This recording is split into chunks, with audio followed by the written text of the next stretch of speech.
ஒன்று ரெண்டு அல்ல, தற்செயலம் கோடிக்கணக்கான நிகழ்வுகள் தான் நாங்கள் தற்செயல் சொல்ல வேண்டி வரும். மழை பொழியிலிருந்து தொடங்கி, தாவரம் ஒன்று உருவாக்குறது தொடங்கி, தாவரம் பூமியிலிருந்து தனக்கு தேவையான உணவுப் பொருள் எடுக்கிறதுன்னு தொடங்கி, தாவரம் தன்னை இலையினால இந்த அதனுடைய சூரிய ஒளியை பயன்படுத்தி தனக்கு தேவையான பதார்த்தங்களை தயாரிக்கிறது, இப்படி ஆயிரக்கணக்கான சில நேரம் கோடிக்கணக்கான நிகழ்வுகள் சேர்ந்துதான் பூமி என்றது எங்களுக்கு நல்ல தெளிவு. இந்த அவ்வளவு கோடிக்கணக்கான செயற்பாடுகளுமே தற்செயல் நிகழ்வுன்றது பகுத்தறிவுக்கு எந்த வகையிலையும் பொறுத்துமில்லாத. அப்பவே ரெண்டாவது இன்னொரு காரணம் தான் இருக்கும், இது ஒரு அறிவுடைய செயற்பாடு என்றுதான் நாங்கள் சொல்லுவோம். அப்ப அது ஒரு கருத்து. ரெண்டாவது குர்ஆன் சொல்லுது, வஸ்பக அலைக்கும் நிஅமஹு லாஹிரத்தன் வ பாத்தின். அப்ப நாங்கள் அதை ஒத்துக்கொண்டால், கட்டுப்படுத்தி தந்தது ஒரு அறிவு, ஒரு சக்தி அல்லாஹ் என்றதை ஒத்துக்கொண்டால், அடுத்த விஷயத்துக்கு வரும். அப்ப இது ஒரு அருள். மனுஷன் பூமியில வசதியோடு வாய்ப்போடு அழகாக வாழ வேண்டும் என்பதற்கு புரியப்பட்ட அருள் என்று. அந்த அருள் வெளிப்படையாக தெரியும், பார்க்கறதுக்கு கண்ணுக்கு பார்க்கறது இலகுவாக மனிதனாக புரிஞ்சுக்கணும். அப்படியும் இருக்குது சில அருள்கள், அதை எங்களுக்கு வெளிப்படையாக தெரிகிற அருள் என்றால், நாங்கள் எல்லா மனிதர்களும் இயல்பாக விளைய கொடுக்கும். பெரிய அளவுக்கு அறிவை பாதிக்க வேண்டிய அவசியம். தண்ணி ஒரு அருள், அந்ததுக்கு பெரிய அறிவு ஒன்று தேவையில்லை, அது விளைய கொடுக்கும். சாதாரண ஒரு மனுஷனுக்கும் தண்ணி ஒரு அருள் வளரும். காற்று ஒரு அருள் என்பதற்கும் பெரிய அளவுக்கு அறிவு ஒன்று தேவை. அதைத்தான் குர்ஆன் இங்க சொல்ல வர லாஹிரன். இரண்டாவது சொல்லு பாத்தினத்தன், மறைவான அருள், உள்ரங்கமான அருள். இன்னொரு மாதிரி சொன்னால் உள்ரங்கமான அருள். அப்படி என்ன சொல்ல வர, வெளிப்படைக்கு எதிர்ச்சு கொஞ்சம் ஆராய்ந்து பார்த்து தேடி பார்த்தா இது அருள் என்று பழக்கம். ஒரு கால பிரிவில் அது அருளண்டே விளங்கப்பட்டிருக்காது. அப்படி ஒன்று இருக்கிறான்னு மனுஷனுக்கு தெரியாது. நீண்ட காலம் போனோடனே அது ஒரு அருள் ஒன்று வளரும். சில மனிதர்களுக்கு அருளுடைய எல்லாம் சரி சுருக்கம், அவனோட அறிவு அவ்வளவுதான். எனவே ஒரு சின்ன ஒரு வட்டத்துக்குள்ளால அவனோட அருள் முடிச்சிடும். தண்ணி இருக்குது, காற்று இருக்குது, சூரிய ஒளி இருக்கிறது, பூமியின் நிலம் இருக்கிறது என்று ஒரு 4-5 பொருட்களுக்குள்ளார அருள் முடிச்சு. ஏன்னா அவனோட அறிவு அவ்வளவு. இன்னும் பல மனிதர்களுக்கு அறிவுல மிச்சம் கூடின மனிதர்களுக்கு அருள் சரி விரிவான, உடம்புக்குள்ளால இருந்து தொடங்கி தாவரத்துக்குள்ளால வந்து பூமியில வந்து திரும்ப நிறைய மிருகங்களை பொறுத்தவரை இப்படி நிறைய அருள்கள் அவனுக்கு வரும். பாத்தினான்னு சொல்றது குர்ஆன் இங்க பாத்தினான்னு சொல்றது காலப்பிரிவுகளுக்கு ஏற்ப மனுஷன் விலகி கொண்டே போறது. ஒரு காலப்பிரிவுல பாத்தினாக இருந்த அருள் இப்ப வெளிப்படையாக மாறி, சில மனிதர்களுக்கு வெளிப்படையாக இருக்கிற அருள் சில மனிதர்களுக்கு பாத்தினாக அவனுக்கு தெரியாம, அந்த அருளை பற்றி அவனுக்கு தெரியாம.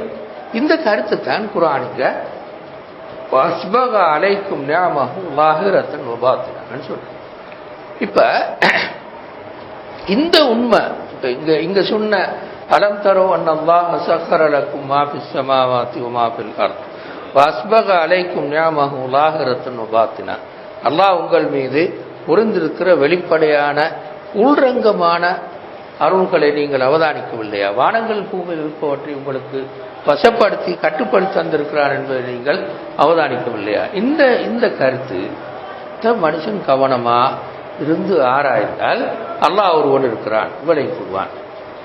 அல்லாஹ் ஒருவன் தான் இருக்கிறான் என்று விளங்கிக் கொள்வான்.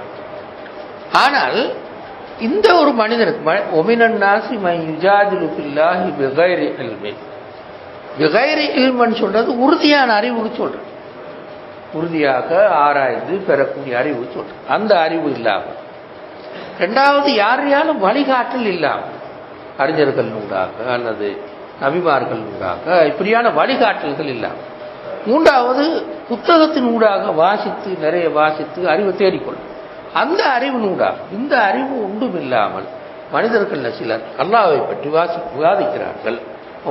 ஒமினன் நாசி மை யுஜாதிலு பில்லாஹ், இந்த அறிவுகள் ஒன்றும் இல்லாமல் வாதிக்கிறார்கள் குர்ஆன் சொல்ற.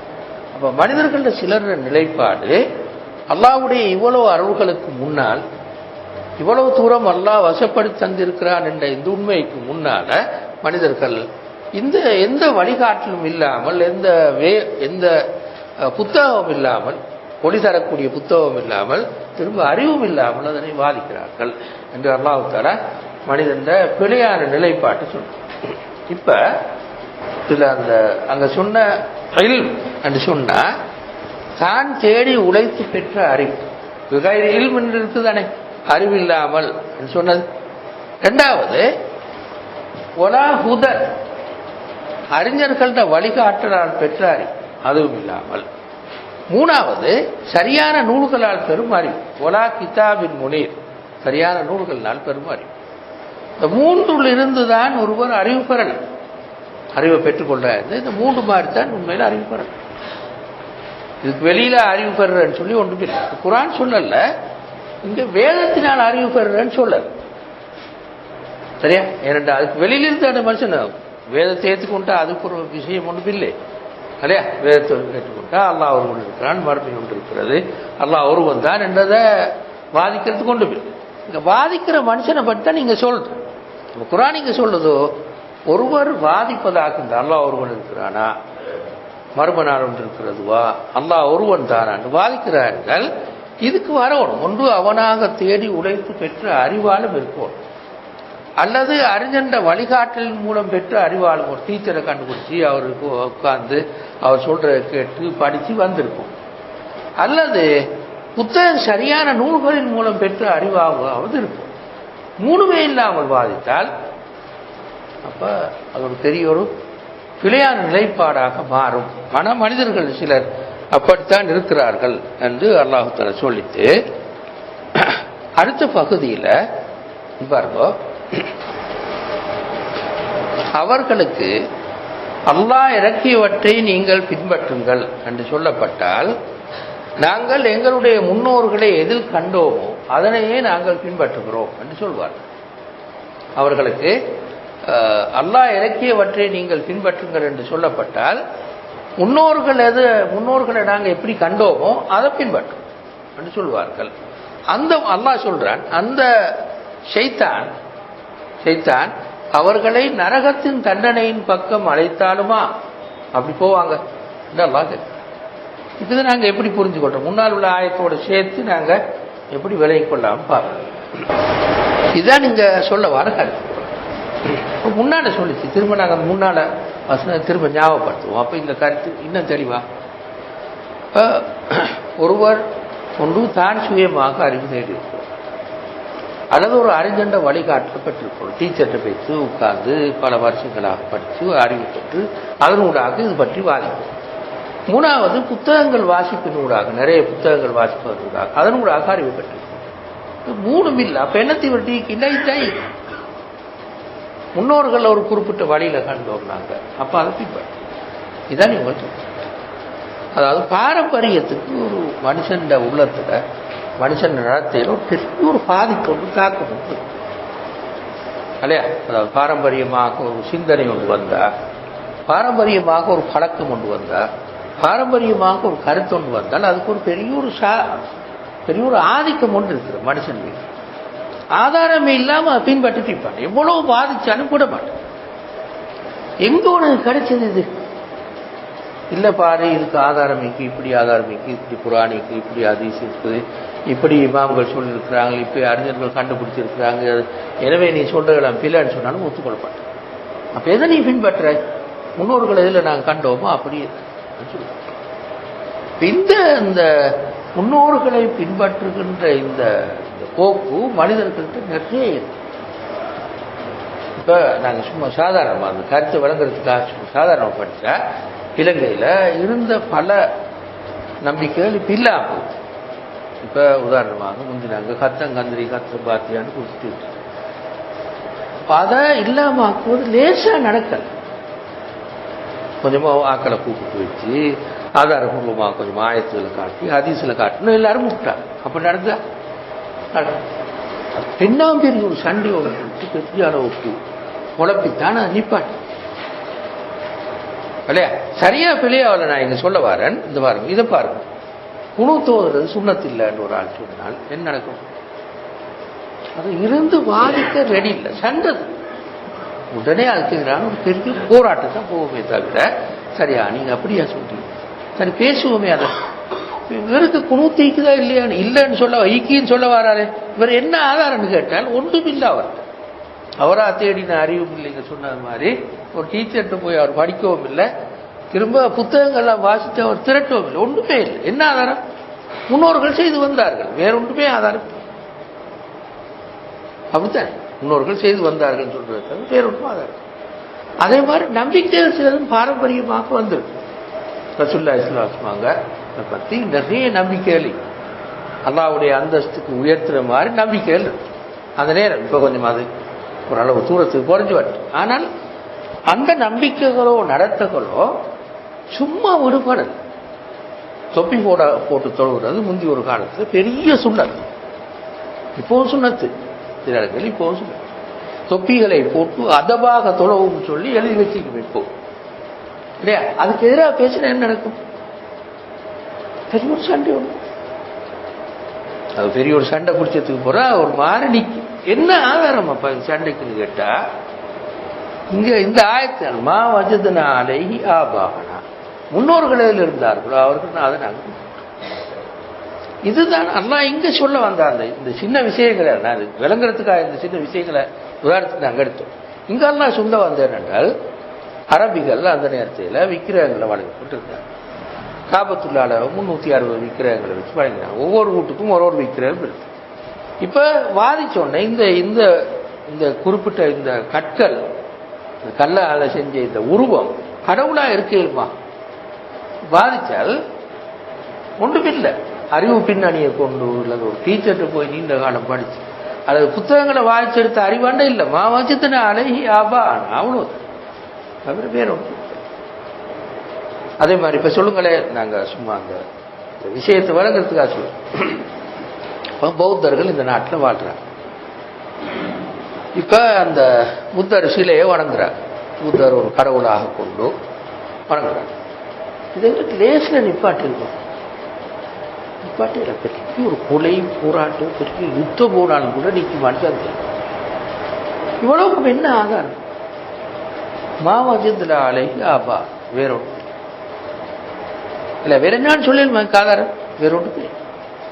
இப்ப புத்தர்களே கொஞ்சம் இந்த விஷயம் கூடின ஆக்களே சொல்லுவாங்க, இது எங்கட மார்க்கத்துல வந்த ஒரு பிதுஅத்துன்னு அவங்களே சொல்லுவாங்க.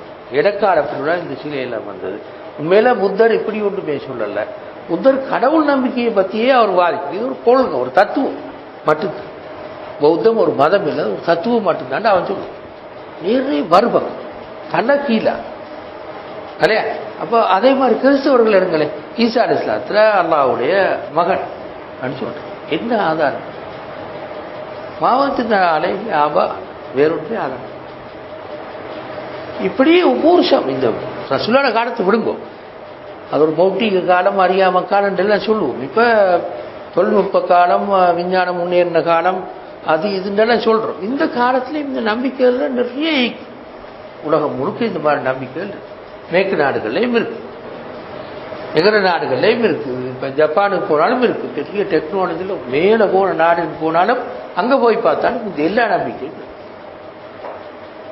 இல்லையா? இப்ப உதாரணத்துக்கு சொல்லுவோமே, ஜப்பான்ல சக்கரவர்த்தி ஈக்கிறார். அவருக்கு ஒரு அதிகாரம் இல்லை, ஆனா ஈக்கிறார். அதே மாதிரி இந்த இங்கிலாந்துல இந்த மன்னர் இருக்கிறார், மன்னரோ இந்த ராணியோ இருக்கிறார். என்னத்துக்கு? மாவட்டத்தின் அழகி ஆபா. நான் வேற ஆதாரம் சொல்றேன், வேற கேள்வி கேள்வி வேற ஆதாரம். எதுக்கு அவரை வச்சுட்டீங்கிறீங்க நீங்க? மாவட்டத்தின் அழகி ஆபா வேற ஒரு அதிகாரமும் இல்லை, பேவாப்பா வச்சுட்டீங்கிறீங்க. அவளுக்கு அவ்வளோ கோடிக்கணக்கில் செலவழிச்சே வச்சுட்டீங்கிறீங்க. மனுஷன் சிக்கல் அதான். அப்ப இந்த அறிவுபூர்வமாக ஒரு விஷயத்தை பார்த்து அதனூடாக முடிவுகளுக்கு வார மனிதர்கள் வெகு சொற்பம். அதான் குர்ஆன் சொல்லும். நல்ல தெளிவாக விளங்குது. இந்த உலகத்துக்கு பின்னால் ஒரு அறிவு, ஒரு பெரிய ஒரு சக்தியும் இருக்கணும் விளங்குறதுக்கு பெரிய அறிவு தேவை, சாதாரணமாகவே விளங்கு. எனவேதான் பெரிய விஞ்ஞானிகள் யாருமே நாஸ்திகனாக இருந்தில்லை. ஐன்ஸ்டீனோ இந்த நியூட்டனோ போன்ற பெரிய விஞ்ஞானிகள் யாரும் நாஸ்திகனாக இருந்தில்லை உண்மை. அப்ப எனவே சாதாரணமாக பார்த்தா அது உண்மை என்று வளம். கடவுள் ஒன்றாலும் கல்லு வடிவத்தில் இக்கேலா. இது மிச்ச சிம்பிளான ஒரு விஷயம். இந்த கல்லுகளோட வடிவத்தில் இருக்கேல. ஒரு மனுஷன் புத்தர் ஒரு நாளும் கடவுளா இக்கேலா. சிம்பிள் விஷயம். அது குர்ஆனை சொல்லும் உதாரணம் ஈசா அலைஹிஸ்ஸலாம், மரியம் அலைஹிஸ்ஸலாம் அவங்கள பற்றி சொல்லும்போது கானா யாக்குலானி தாம், ரெண்டு பேரும் சாப்பிட்டு வந்தாங்கன்றதையாவது பாருங்க. கடவுள் சாப்பிடுவாரா? ரெண்டு பேரும் சாப்பிட்டு தானே உலகத்தில் வாழ்ந்தாங்க, அதையாவது பாருங்க என்று குர்ஆன் சூரத்துல் மாயிதால சொல்லிக்காட்டு. அப்ப இது விளங்குறது சரி சிம்பிள், இது கடவுள் அல்லன்னு விளங்குறது சரியான சிம்பிள். ஆனா ஏன் இவ்வளவு பிடிவாதம்? இது மட்டும்தான் மா வஜதுனா அலைஹி ஆபா, வேற ஒரு காரணமே அதுக்கு. இதுக்கு நானே என் முன்னுக்கு உதாரணம் சொன்னேன். எங்கள் சமூகத்திலையும் இதை காணல. இப்படி ஒரு கருத்து இது நான் சொல்லிட்டேன், ஒரு ஆள் சொல்லிட்டேன், இப்படி ஒரு கருத்து. நீங்க சொல்ற கருத்து மதுஹப் இல்லை இல்லை, மதுஹப் உடுங்கடப்பா, குர்ஆன் ஹதீஸ்ல இருக்கு நம்புங்களே. அதே மதுஹப்லிக்கும் ஷாஃபி மதுஹப்லிக்கும் அடி குறைஞ்சி 4 மதுஹபுக்குள்ளாலேயே சுத்தம். 4 மதுஹபு மார்க்கம் இல்லை, 4 மதுஹபு மார்க்கத்தில் ஒரு அபிப்பிராயம். இமாம் அபூ ஹனீஃபா சொன்னது ஒரு அபிப்பிராயம் மார்க்கத்தில், இவர் சொன்னது ஒரு அபிப்பிராயம், அவர் சொன்னது ஒரு அபிப்பிராயமே தவிர அதான் மார்க்கம் அல்ல. மார்க்கம் பெரிய சிக்கலா போய், அதான் மார்க்கம் சொன்னா பெரிய பிரச்சனையா